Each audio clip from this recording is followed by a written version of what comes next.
I did. I had to. Only because like whenever I practiced, my hair was getting in my face. So I got to a point where like I was like, I'm just gonna cut it. And plus the Miami weather had a key factor into that too though. All that hair is like no too hot. I was just asking Jalen how he felt his ramp up towards the regular season is. Where are you right now? Do you feel like if the season started tomorrow, you'd be ready to go, or are you still working on some things, or need to work on some things? I don't know. I should ask you that.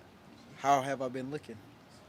I mean, I feel like Do it fast. I feel like you know I've been doing a great job, but you know for me to be able to succeed, obviously, it depends on other guys. Whether it's the offensive line, whether it's Tua, getting me the rock.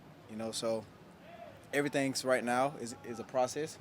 So right now we're just building up to that, and I feel like the last two practices that we've had, have been good. Obviously you're gonna have ups and downs in football, but it's part of the game. You feel me? You go to the film room, you learn from it, and you get better from it, and you don't let the same thing happen again. The next day. So it's one thing I learned throughout my career.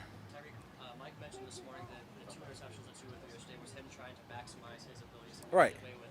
How much do you urge Tua to be aggressive in these practices? Hey, look, I'm telling Tua, I'm glad you made that throw. You feel me? Because, you know, um, to me, like this is what practice is for. Like you use these moments right here, to, create scenarios.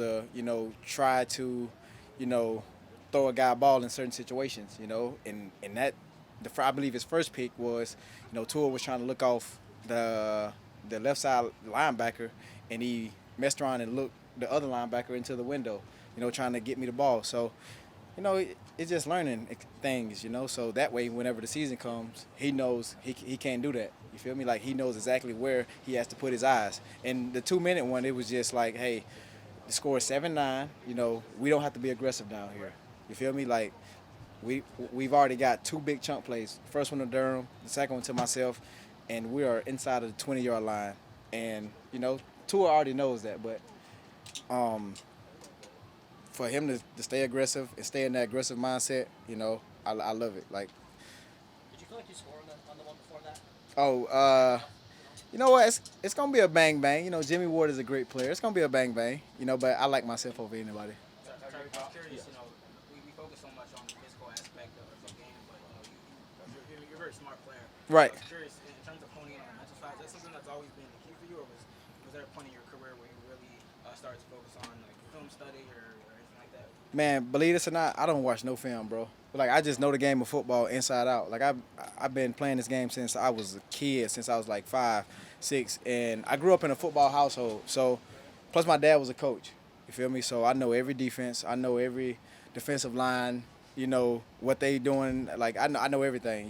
The safety's gonna tell the story. Like I know all of it. And when I first came into the league, obviously I was athletic. Obviously, I had the ability to make plays. But the next step is being able to recognize coverages. Being able to understand a DB's leverage and what certain releases you need to use. So I've been all about that, and I'm getting the young guys on that too, though. Whether it's Waddle, whether it's other guys in our room, you feel me? So Tyreek, how tough was it to keep you off the field? You can talk about load management. I noticed like even on the one-on-ones and stuff, you kind of sat that one out, but as soon right. as it was like a team competition, you were right back in there. You know what, man? I wasn't even supposed to practice today, man. But man, I just had to find a way, to get the guys going. You feel me? Like one-on-ones were kind of slow for us. We began to pick it up, but I just love competition so much, man. And I feel like I just can't get away from it. Like the trainer, he told me, he's like, Reek, we're gonna ramp you down a little bit. You can just chill today. You can relax. I'm like, man, like I only get one chance to like play this game that I love, dog, because I know it's gonna go by fast. I can remember yesterday when I first got drafted, came into the league, and here I am in year 8, man, doing what I love. You feel me? So there's not many jobs where you get to work outside and have fun and run fast and run by people and score, and you get a crowd reaction. So I'm just enjoying every moment of it, man. And then I got my kids out here with me, so that's even better for me. So I'm enjoying it. Who's your favorite camera? I got a question. Which son's faster out of Raheem Mostert and yours as well? Well, both our sons lined up, and my son had the edge on his son by like 3 yards. He even threw up the peace sign on him, which was very bad. So is there a technique that you could teach Raheem's son? I know his start is a little slow, but Is there something that you could give for fans out there that want to be faster?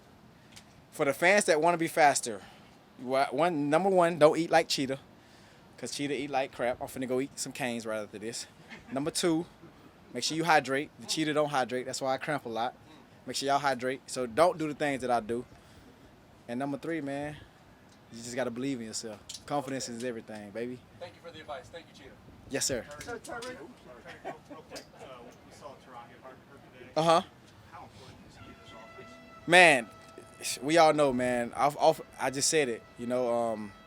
I need those other guys, for me to be able to make plays. And I feel like offensive line and defensive line are the most important people on the field. Obviously receivers, we get the success, we get the glory, we get the Instagram followers and all that. But Teron is a huge part of our team, and I feel like he's more important than I am, because the left side, like, we need somebody to really like hold that side now, and just to see him go down, which I think is not serious. I'm sure he'll shake back, man. He'll be straight, because as soon as it happened, I went up to him and said, "You straight?" He said, "Yeah, I'm straight, man. I'm just old." Tyreek, Wait, last one, we got Big Rob next. Tyreek, you mentioned earlier that you don't watch film. Right. So, especially if you're going against a corner who hasn't been established in the league, Uh-huh. how do you get a read on him? Do you use the first few plays of the game to get used to what he's Nah, so I feel like Madden has a good tell of how good players are. So I just play Madden the night before, and I go look at all their ratings. So let's say, for instance, they had Steve Nelson and Derek Stingley over there, two phenomenal players, by the way. I just go get on Madden. I go to the EA rosters, then I scroll down and see what their awareness is, their speed is, and their strength, and that's how I get a good tell on them.